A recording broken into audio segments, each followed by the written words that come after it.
As you all know, Bengali Welfare Society is organizing book fair for the last 12 years. The eye catcher of this event is the cultural event that is being organized each and every year, round the year. Thousands of people flock Jila Parishad ground in order to catch a glimpse of the artist performing in the stage.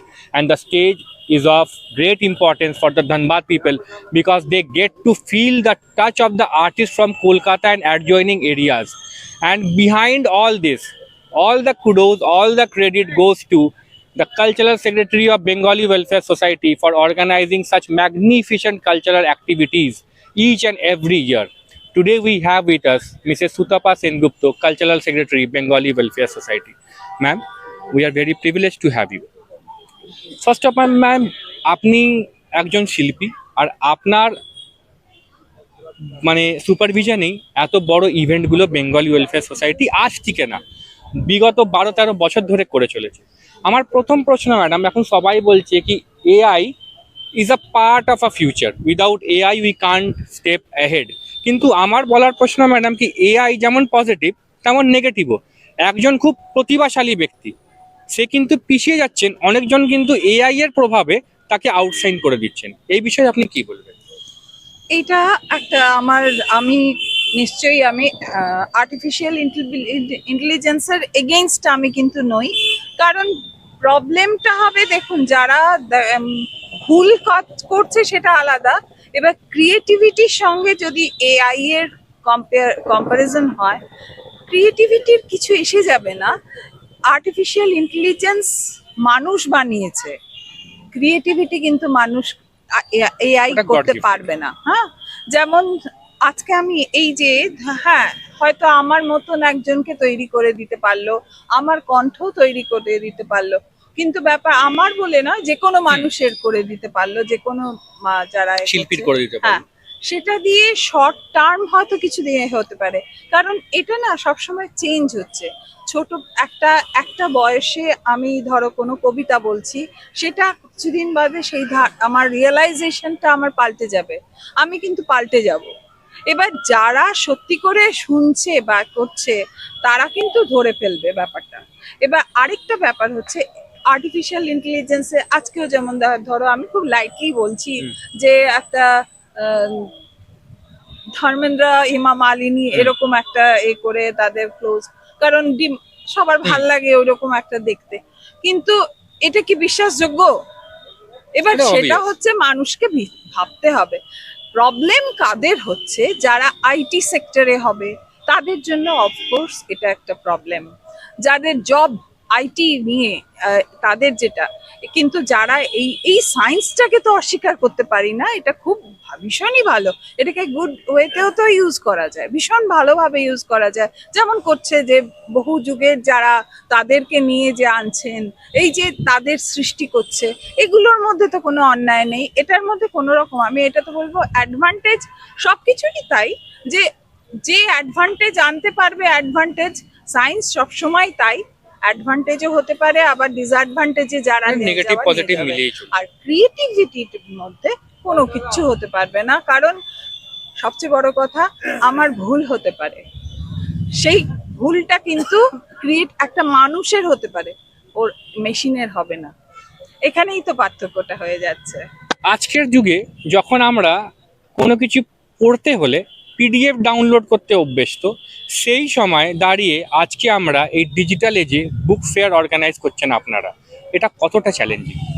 ভীষণ challenging of course, কিন্তু আমি তাহলেও আমি বলবো PDF কোনোটারই আমি কখনোই against যাব না। কোনো কিছু যখন ডেভেলপমেন্ট হচ্ছে সেটার এগেইনস্ট যেতে নেই, কিন্তু এটা তো ঠিক টাচ একটা অন্য ব্যাপার।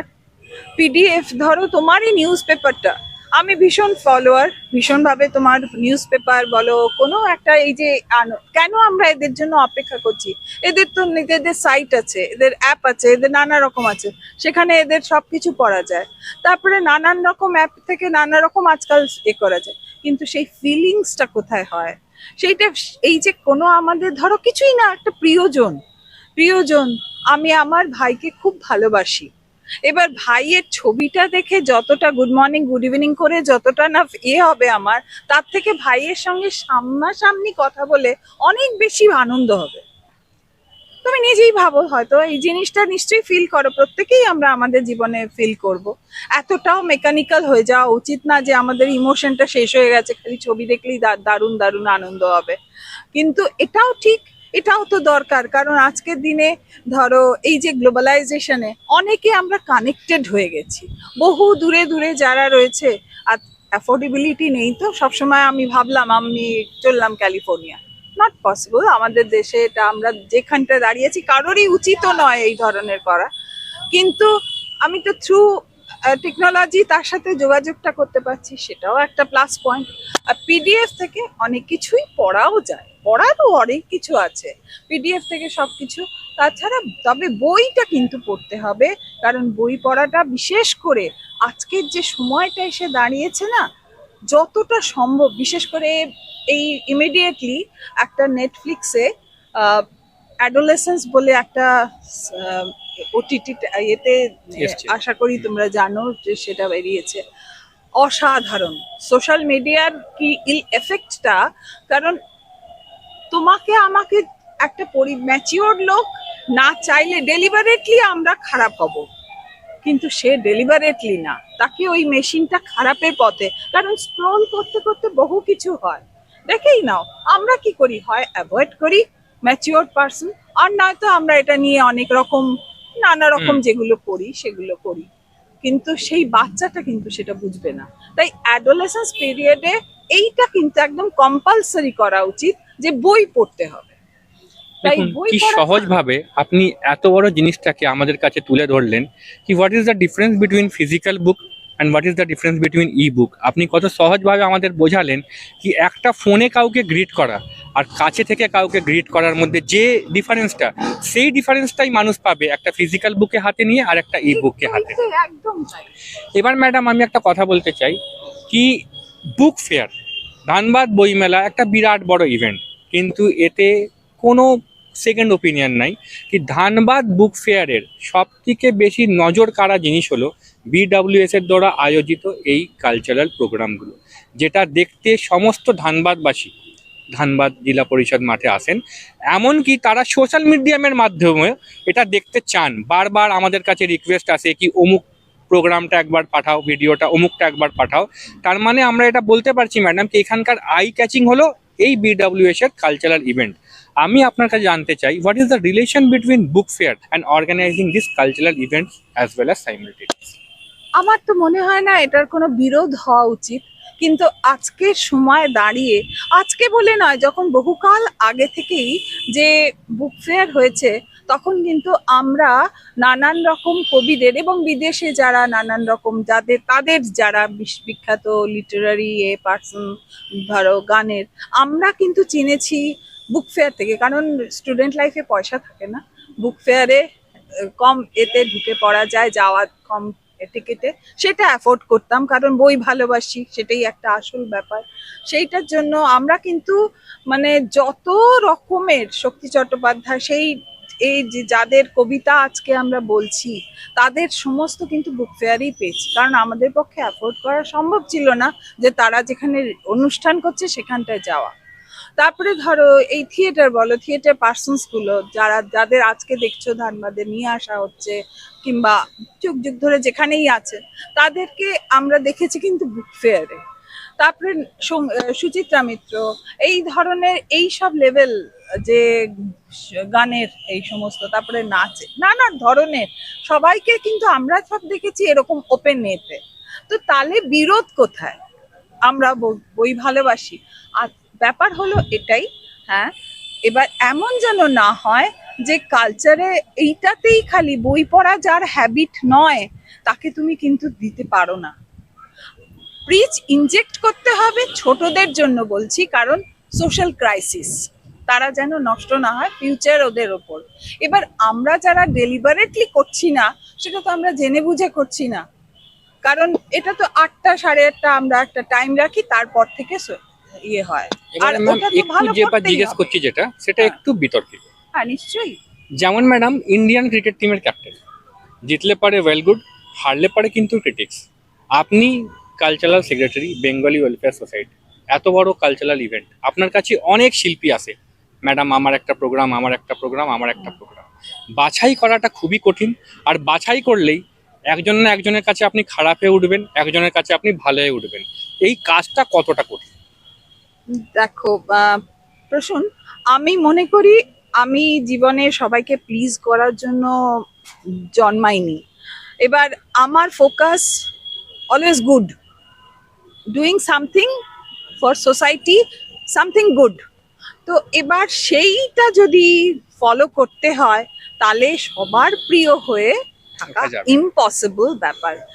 ওটা ইম্পসিবল, ওটাকে চ্যালেঞ্জিং নিতে হয়, অনেক সময় ভাঙচুর হয়, সত্যি কথা, অনেক খুব এমন অ্যাটাক হয় না, রিসেন্টলি কিছু ঘটনা ঘটছে যেগুলো সবচেয়ে বড় যেটা খুব খারাপ যেটা লাগে, খুব নিম্নমানের যেটা লাগে, মানুষ যখন সোশ্যাল মিডিয়াতে অ্যাটাকটা করে, ওটা রুচিসম্মত নয়। ওটা একটা বাচ্চাকে মানায়, বাচ্চারা যেটা করছে ওটা তো ভুল। ওটার জন্য তো বারবার আমি বলছি যে ওদের মধ্যে ইনজেক্ট করতে হবে, ওটা সরিয়ে নিয়ে একদম একদম নিষিদ্ধ করে নিয়ে মোবাইল বা ওই সোশ্যাল মিডিয়া থেকে 18 বছর, 19-20 বছর, যতক্ষণ তার সেই রিয়েলাইজেশন না আসছে ততদিন ওটা বন্ধ থাকুক। এখন তো কোভিড পিরিয়ড নয় বা এরকম প্রবলেম নয়, আর আমাদের দেশে এটা নয় যে সে বাচ্চা থেকে যে ল্যাপটপ নিয়ে যে তার এক একটা ইন্ডিভিজুয়াল, ওরকম ওইভাবে এডুকেশন সিস্টেমও না। সুতরাং ওটাকে সরিয়ে দাও। পরবর্তীকালে যেটা হচ্ছে সেটা হচ্ছে, এটা তো যার যার চয়েস না, কিন্তু আমি বলবো আমি এটা ভীষণভাবে এগেনস্ট। কারণ তুমি পার্সোনালি কথা বলতে পারো, তোমার নিশ্চয়ই। কারোর প্রতি গ্রিভান্স থাকতেই পারে, কারোর প্রতি, কারণ আমাদের মধ্যে কি এই যে মানবিকতাটা কেন দিচ্ছি, মানবিকতা ব্যাপারটা সত্যি করে আমরা হারিয়ে ফেলছি। দেখো, একটা মানুষ যখন কষ্ট করছে, একটা মানুষ, আমি ABCD কারোর কথাই বলছি, সে কষ্ট করছে, সে একবার এদিক যাচ্ছে একবার এদিক যাচ্ছে, তার পারফর্ম করতে হবে, তখন তার কিরকম শুটটা কি হচ্ছে না হচ্ছে ওটা না দেখে তাকে যদি এক গ্লাস জল দিয়ে আসা হয়, তখন বসে বসে নিন্দে না করে তাকে কখন সন্ধেবেলায়, বিকেলবেলায়, দুপুরবেলায়, রাত 11টার সময় অ্যাটাক করব, ওসব না ভেবে তাকে একটা জলটা দিয়ে, কেউ বলছে না এটা, তার ওইটা দরকার ছিল। ঠিক আছে, এইগুলো হচ্ছে মানবিকতা। এখন ভীষণভাবে। অনেক নতুন নতুন শিল্পী, ইয়াং শিল্পী, যাদের কাছে আপনি রোল মডেল বা ইন্সপিরেশন, তারা কখনো না কখনো চাইছে একদিন আমরাও সুতপা ম্যাডামের মতন হব, সুতপা ম্যাডামের মতন রিসাইটেশন করব, সুতপা ম্যাডামের মতন স্টেজ চালাবো, সুতপা ম্যাডামের মতন এত ভালো কালচারাল ইভেন্টগুলো করাবো। তাদের জন্য আপনি কি মেসেজ দেবেন? আমি তো চাই তারা হোক। আমি বিশেষ করে ইউথ, তুমি জানো যে আমি ভীষণভাবে ইউথদের একদম 100% সাপোর্ট। অফকোর্স ইউথফুল স্পিরিট, ও মানে ইউথ গাইডেড বাই কোনো বড়দের তা নয়। ইউথ যার, সে কিন্তু তার মেরুদণ্ডটা, যেমন আমি কেন প্রসূনকে করি, কারণ তোমার এই স্পিরিটটা আমি পছন্দ করি। ঠিক আছে, প্রথম দিন থেকে কেউ তো আমাকে বলে দেয়নি প্রসূনকে আমার পছন্দ করতে হবে। প্রসূনকে প্রতিদিন দেখতে দেখতে দেখতে দেখতে আমি দেখেছি প্রসূনের ইউথফুল স্পিরিটটা আছে। এবার যাদের মধ্যে, আমি চাই ইউথ এগিয়ে আসুক, কারণ ব্যাপার কি, এরকম কোনো বিরোধ নেই আমি আটকে বসে থাকবো, আমরা একসঙ্গে চলবো। একটা সময় যখন আসবে আমার জীবন শেষ হবে যখন, তখন আমি সরে যাব, তো এমনি নিয়মে সরে যাব। এবার তারপরে হালটা তো ধরতেই হবে, নয়তো কাজগুলো এগোবে কি করে, কাজ না এগোলে কি করে হবে। এবার ম্যাডাম, আপনারা যেই ফিল্ডে আছেন সেই ফিল্ডে প্রশংসাও পান আর ক্রিটিক্সও পান। এবারে ম্যাডাম, সেই ক্রিটিক্সগুলোকে, যারা, দেখুন ক্রিটিক্স খুব ইম্পর্টেন্ট জিনিস, ক্রিটিক্স আমাদের বুঝিয়ে দেয় আমরা কোথায় মিস্টেক করছি, আমাদের ক্রিটিক্স আমাদের আরো ভালোভাবে কাজ করতে মোটিভেটও করে। কিন্তু এমন ক্রিটিক্সও আছে ম্যাম, যে ডিমোরালাইজ করতে চায়, যে আমাদের ডিপ্রেস করতে চায়। তাদের সম্পর্কে আপনি কি বলতে চান? তাদের তো ক্রিটিক বলবো না, তাদের নিন্দুক বলে। তারা আঘাত করে আনন্দ পায়, এটা তাদের স্যাডিস্ট, মানে এটা তাদের সাইকোলজিক্যাল প্রবলেম। সেটার জন্য তো ডাক্তার দরকার, সেটা আমরা কি করে করবো? Madam, lots of thanks. এই যে আপনার অ্যাটিটিউড, এই যে আপনার way of dealing with life, এর থেকে অনেক কিছু শেখার আছে। আর আশা করি ম্যাডাম আপনি আরও নিজের এই ট্যালেন্টগুলোকে আরও ছড়িয়ে দেবেন, আরও যারা ইয়াংস্টার্স, যারা বাডিং ইয়াংস্টার, তাদের মধ্যে, তাতে আরও যেন আমরা এই ভালোভাবে এই প্রোগ্রামগুলো আরও দেখতে পাই। Thank you madam. ভীষণভাবে চাইছি, তাই থ্যাংক ইউ।